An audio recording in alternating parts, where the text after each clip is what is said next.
Hello guys, आज हम continue करेंगे क्लास 12th हिस्ट्री का चैप्टर किंग्स एंड क्रॉनिकल्स। और आज हम उसमें अपना पार्ट 4 पढ़ेंगे, जिसमें हम कैपिटल्स एंड कोर्ट्स के बारे में पढ़ेंगे। तो जो मुग़ल एम्पायर था उसकी कैपिटल्स कहाँ कहाँ पे शिफ्ट हुई वो हम यहाँ पे पढ़ेंगे। और मुग़ल एम्पायर का कोर्ट कैसा था, कोर्ट जो था जहाँ पे किंग रूल करता था, जहाँ पे सारे मिनिस्टर्स कोर्टियर्स वगैरह बैठते थे, वो हम यहाँ पे पढ़ेंगे। कैसे सैल्यूटेशंस की जाती थी किंग को, वो हम पढ़ते हैं। एंड जो फेस्टिवल्स वगैरह सेलिब्रेट होते थे, किंग की रूटीन कैसी थी, वो हम यहाँ पे पढ़ेंगे। तो सबसे पहले कैपिटल्स। अभी जो मुग़ल एम्पायर की कैपिटल होती थी वो हार्ट ऑफ द एम्पायर होती थी, ठीक है। जो कैपिटल होती थी वहीं से सारा जो है एडमिनिस्ट्रेशन पर्पसेस होते थे, जुडिशियल सब कुछ जो कैपिटल थी वहीं से होता था। तो एक तरह का सेंटर पॉइंट था एम्पायर का, एक तरह का हार्ट थी कैपिटल। एंड कोर्ट्स वहीं पे असेंबल होते थे, जहाँ जहाँ पे किंग का जो है एक रॉयल हाउस होता था, वो उसकी कैपिटल के अंदर ही होता था। एंड ये जो कैपिटल्स हैं ये शिफ्ट हुई 16th एंड 17th सेंचुरी में। इनको बार बार शिफ्ट किया गया, कहीं कौन सी कैपिटल बनती गई, कभी कौन सी कैपिटल। जब रूलर्स चेंज होते गए तो कैपिटल्स भी चेंज होती गई, ठीक है। तो सबसे पहले बाबर की जो कैपिटल थी वो थी Lodhi capital city of Agra. तो जो पहले लोधी एम्पायर था, बाबर ने उसी की कैपिटल को अपनी कैपिटल बनाया, जो कि थी आगरा। एंड ये फर्स्ट 4 ईयर्स तक बाबर ने अपनी जो उसके फर्स्ट 4 ईयर्स थे रूलिंग के, उसने अपनी कैपिटल आगरा ही रखी। देन अकबर ने 1560s में एक फोर्ट ऑफ आगरा कंस्ट्रक्ट करवाया। आगरा का किला उसने कंस्ट्रक्ट करवाया विद रेड सैंडस्टोन। तो उस टाइम पे रेड सैंडस्टोन बहुत फेमस होते थे, जो कि आर्किटेक्चर में यूज़ होते थे। एंड अकबर ने फिर उसको fort of Agra red sandstone से बनवाया। देन 1570s में उसने एक न्यू कैपिटल फॉर्म की अकबर ने, जिसका नाम था फतेहपुर सिकरी। तो 1570s में फतेहपुर सिकरी फॉर्म हुआ। एंड इसका एक रीज़न था क्योंकि ये डायरेक्ट रोड अजमेर तक पहुंचती थी। फतेहपुर सिकरी से एक रोड जाती थी जो कि अजमेर तक डायरेक्ट पहुंचती थी। एंड इसका एक पर्पस था क्योंकि अजमेर में दरगाह थी शेख मोइनुद्दीन चिश्ती की। तो शेख मोइनुद्दीन चिश्ती की जो दरगाह थी वो अजमेर में थी, इसलिए अकबर ने अपनी जो कैपिटल है वो फतेहपुर सिकरी में बनवाई। एंड जो चिश्ती जो ये जो थे शेख, इनका बहुत ज़्यादा एक तरह से प्रचार हो गया था अकबर के पास। तो सूफीज़ ऑफ चिश्ता सिलसिला क्लोज रिलेशन, अकबर इनके साथ बहुत इम्प्रेस थे, उनके साथ क्लोज रिलेशंस बनाते थे, इसलिए उन्होंने अपनी जो कैपिटल सिटी है उसको फतेहपुर सिकरी बना दिया। Then white marble tomb for Chishti next to Friday mosque. उन्होंने एक वाइट टॉम बनवाई मार्बल की, जो कि चिश्ती सिलसिला जो उनके सूफीज़म के लोग थे उनके लिए बनवाई, जो कि फ्राइडे मॉस्क के बिल्कुल पास में ही थी। एंड बुलंद दरवाज़ा बनाया ये रिमाइंड करवाने के लिए कि मुग़ल विक्ट्री हुई है गुजरात में। तो गुजरात में जो है उनको उनकी पावर शो करने के लिए, उनकी विक्ट्री शो करने के लिए बुलंद दरवाज़ा बनाया, कहाँ पे, फतेहपुर सिकरी में, ठीक है। फिर 1585 में कैपिटल को शिफ्ट किया गया टू लाहौर। अभी अपनी कैपिटल कौन सी बना ली, लाहौर। एंड ये दिखाने के लिए कि हमारा जो है नॉर्थ और वेस्ट साइड में, इंडिया की नॉर्थ और वेस्ट साइड में हमारा कंट्रोल है। अभी जो अकबर था वो चाहता था कि मैं यहाँ पे चेक रखूँ, एंड इसीलिए उन्होंने अपनी कैपिटल लाहौर बनाई थी, ठीक है। अभी बिल्डिंग एक्टिविटी को बहुत ज़्यादा एक तरीके से प्रेस्टीजियस माना जाता था। बिल्डिंग इसीलिए करते थे क्योंकि it was visible tangible sign of prestige power. मतलब उनकी जो पावर थी वो उनकी बिल्डिंग से शो होती थी। जितनी वो महान बड़ी बड़ी बिल्डिंग्स बनाते थे, वो विजिबल भी थी, ठीक है, टेंजिबल भी थी, उनको टच भी कर सकते थे। तो वो एक तरह की एटर्नल सोर्स बन जाती है उनकी पावर दिखाने के लिए, of their wealth and their prestige. उनकी शान और उनका पैसा दिखाने के लिए, उनके पास जो बहुत ज़्यादा टेरिटरी है वो दिखाने के लिए जो बिल्डिंग है वो बनवाई जाती थी, ठीक है। उसके बाद 1648 में शाहजहां ने अपनी कैपिटल शिफ्ट की from Agra to capital Shahjahanabad. तो उन्होंने शाहजहानाबाद बनाया, ठीक है, आगरा से अपनी कैपिटल शिफ्ट की शाहजहानाबाद। एंड शाहजहानाबाद में जो ओल्ड रेजिडेंशियल दिल्ली थी उसको इंटीग्रेट किया गया, रेड फोर्ट बनाया गया, जामा मस्जिद बनाई गई। एंड 3 लाइन एस्प्लेनेड विद बाज़ार। तो एस्प्लेनेड एक तरह का फुटपाथ होता है जो कि जैसे सिर्फ हम अपनी लेजर एक्टिविटी के लिए यूज़ करते हैं, चलने के लिए। एक तरह से जब हम फ्री होते हैं तब उसके ऊपर चलते हैं और अपना टाइम पास करते हैं। और उन्हें बाज़ार भी बनाया, चांदनी चौक वगैरह। तो ये शाहजहानाबाद में सब कुछ हुआ, जो कि दिल्ली के पास में था। उसके बाद आते हैं हमारे कोर्ट्स। अभी जो मुग़ल एम्पायर के कोर्ट थे वो क्या थे, they were the heart of society. जो कैपिटल्स थी वो हार्ट ऑफ एम्पायर थी, एंड ये हार्ट ऑफ सोसाइटी, मतलब जो पूरी सोसाइटी एग्जिस्ट करती थी उनका सेंटर पॉइंट, उनका हार्ट कौन था, कोर्ट्स थे। एंड सेंटर में जो हम मतलब कोर्ट्स का जो बिल्कुल सेंटर पॉइंट होता था वहाँ पे थ्रोन लगती थी, मतलब तख्त लगता था मुग़ल एम्पायर का कि यहाँ पे राजा की कुर्सी लगेगी। देन ये रिजेंबल्ड एक्सिस मुंडी। तो ये जो एक्सिस मुंडी थी एक तरह का एक स्ट्रक्चर था जिसमें दिखाते हैं कि जो एक फिजिकल स्ट्रक्चर है ये पूरे अर्थ को सपोर्ट कर रहा है। तो एक इसी तरीके से इंस्पायर होकर एक्सिस मुंडी की तरह इसका तख्त जो था, थ्रोन जो था, किंग की बनवाई जाती थी। एंड कैनोपी जो था वो सिंबल था ऑफ किंगशिप। कैनोपी मतलब एक तरह से जो किंग के ऊपर जो एक तरह से ढका हुआ होता था ना, तो उसका एक जो ऊपर उसके होता था जो कि फिज़िकली भी अटैच हो सकता है और जो लोग भी होल्ड करते थे उसके ऊपर, वो एक तरह का दिखाता था कि वो सिंबल ऑफ किंगशिप है, कि किंग के ऊपर ये हमारा सिंबल है। जो कोर्ट्स होते थे उनके कुछ रूल्स होते थे, कुछ एटिकेट्स होते थे जो सबको फॉलो करने होते थे। पहले तो स्टेटस होता था हर मिनिस्टर का, हर कोर्टियर का, जो कि स्पेशल प्रॉक्सिमिटी टू रूलर के साथ डिस्क्राइब होता था। मतलब जितना कोई भी मिनिस्टर किंग के पास बैठेगा उसका स्टेटस उतना ही बड़ा होगा, एंड जितना दूर दूर वो जाता जाएगा किंग से उतना ही उसका स्टेटस लो होता जाएगा। तो place to courtier sign of importance, उस जितनी इम्पोर्टेंस उसकी कोर्ट में थी उसके हिसाब से उसको किंग के पास बिठाया जाता था, ठीक है।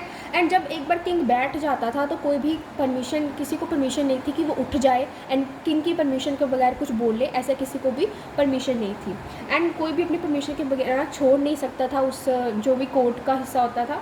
एंड इन्फ्रिंजमेंट वॉज पनिश्ड, कोई भी अगर कोई प्रॉब्लम क्रिएट करता था, कोई इन्फ्रिंजमेंट मतलब कोई प्रॉब्लम होती थी या कोई भी कोई गलत चीज़ करता था उसको पनिश किया जाता था।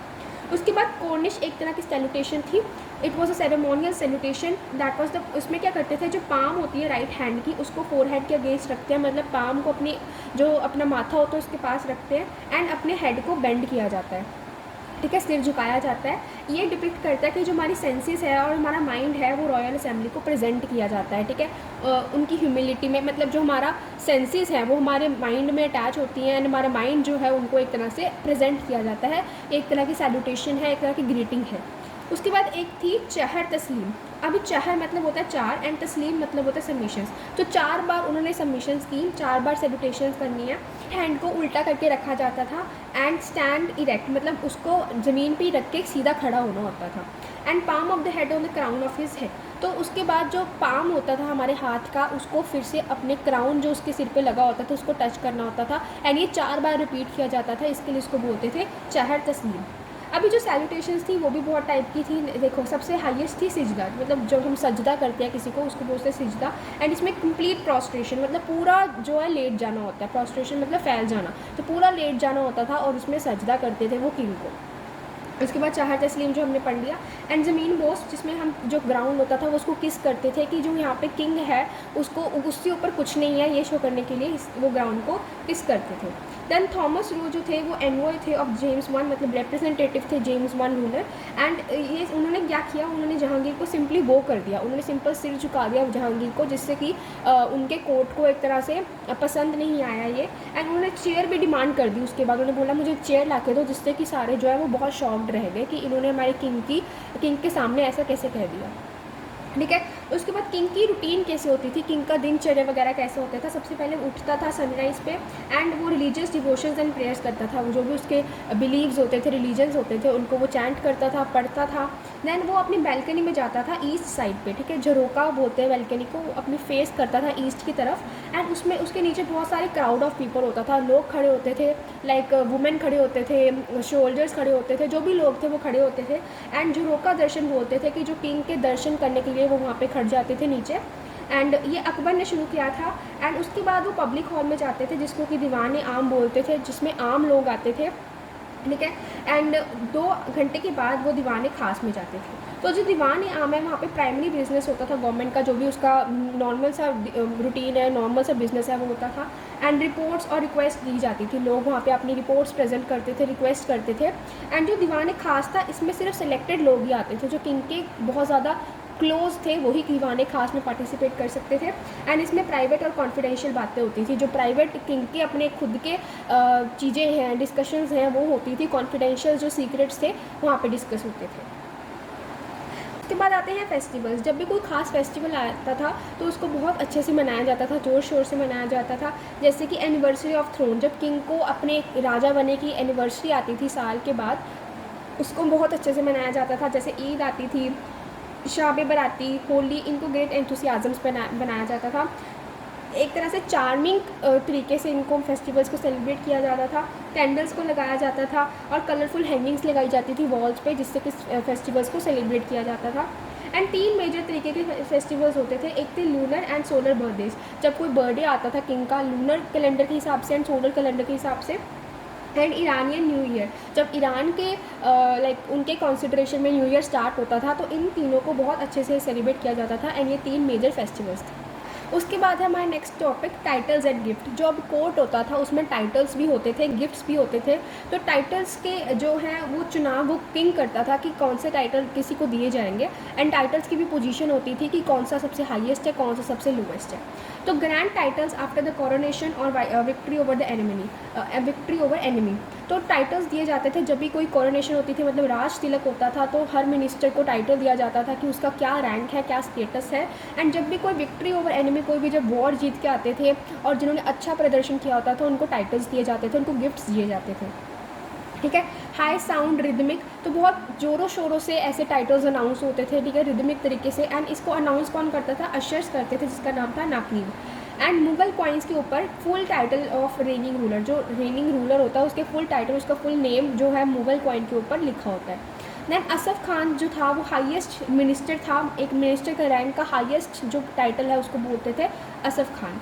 एंड इसका ओरिजिन कहाँ पे हुआ था, मतलब ये कहाँ से डिराइव हुआ था नेम? इसका नेम डिराइव हुआ था legendary minister of prophet king Sulaiman. तो एक प्रॉफिट किंग मतलब जहाँ से हम इंस्पिरेशन लेते हैं वो किंग था, वो था सुलेमान। एंड उसकी मिनिस्ट्री में सबसे हाईएस्ट रैंक का ऑफिसर जो था वो असफ़ खान था। एंड इसी से इसका नाम डिराइव हुआ, ये बन गया सबसे हाईएस्ट टाइटल। ठीक है। उसके बाद मिर्ज़ा राजा, एक ये औरंगज़ेब ने टाइटल दिया था टू हाईएस्ट नॉबल्स, जो उसके 2 हाईएस्ट नॉबल्स थे, एक थे जय सिंह एंड जसवंत सिंह। एंड इसका टाइटल था मिर्ज़ा राजा, जो कि औरंगज़ेब ने दिया था। देन टाइटल्स को हम अर्न भी कर सकते थे, जो कि किंग जो है खुश होकर देता था। एक पेड फॉर, मतलब उसको खरीद भी सकते थे हम टाइटल को। जैसे कि मीर खान ने 1 लाख रुपए दिए औरंगज़ेब को, ताकि वो अपने नाम के आगे एक अलीफ मतलब एक लेटर ऐड कर दे, जो कि था ए, मतलब उसके मिर के आगे ए ऐड करके उसको आमिर खान बना दिया जाए। ये उसने टाइटल ये अर्न नहीं किया था, उसने ये पे करके ख़रीदा था। देन खिलत जो था वो था रॉब ऑफ ऑनर, जब जो किंग था वो खुश होकर अपनी कोई पहनी हुई चीज़ देता था किसी को, उसको बोलते थे खिलत। And it was born by ruler and it had the benediction, मतलब उसका आशीष, उसका आशीर्वाद जो किंग का था वो उसके पास चला जाता था। ठीक है, ये इसको बोलते थे रॉब ऑफ ऑनर। देन सरपा जो था वो हेड टू फुट तक एक मतलब एक कोई भी सामान हो सकता था, मेनली ट्यूनिक, टर्बन एंड जो था सस्क, जिसको पटका बोलते थे, ये दिया जाता था by the king. Then ornament, जो गिफ्ट वगैरह भी कोई भी जो थे ज्वेलरी वगैरह, वो अपना किंग उस किसी को दे देता था गिफ्ट के लिए।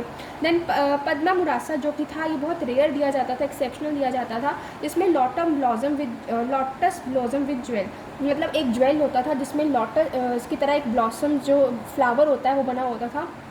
एंड ये बहुत एक्सेप्शनल दिया जाता था। एंड कोटियर जो भी थे, जो भी किंग से मिलने आते थे, वो कभी भी खाली हाथ नहीं आ सकते थे, नेवर हेम्प्टी हैंडेड। ठीक है, या तो उनको नज़रें देना पड़ता था या पेशकश देनी पड़ती थी। नज़रें मतलब थोड़ा कम मनी देते थे, एंड पेशकश मतलब बहुत ज़्यादा मनी देते थे, ताकि वो जब किंग से मिलने आए तो वो खाली हाथ नहीं आ सकते। देन थॉमस रो जो थे वो बहुत ज़्यादा डिसअपॉइंट हो गए थे जब उनको असफ़ खान ने अपनी रिंग जो उनको गिफ्ट में मिली थी वो वापस कर दी थी। ठीक है, क्योंकि वो सिर्फ 400 रुपये की थी। तो असफ़ खान ने जब उनको किंग जो रिंग थी वो उनको लटाई थॉमस रो को, तो बहुत डिसअपॉइंट हो गए थे, क्योंकि वो इतनी जैसे वर्दी चीज़ें मांगते थे जो कि बहुत ज़्यादा पैसे वाली हों, ऐसी सस्ती चीज़ें उनको पसंद नहीं आती थी। वो कहते थे कि हमारा स्टेटस जो है वो बहुत ज़्यादा हाई है। ठीक है, तो इससे हमारे कैपिटल्स एंड कोर्स जो है वो टॉपिक कंप्लीट होता है। If you find this video helpful, please like and subscribe.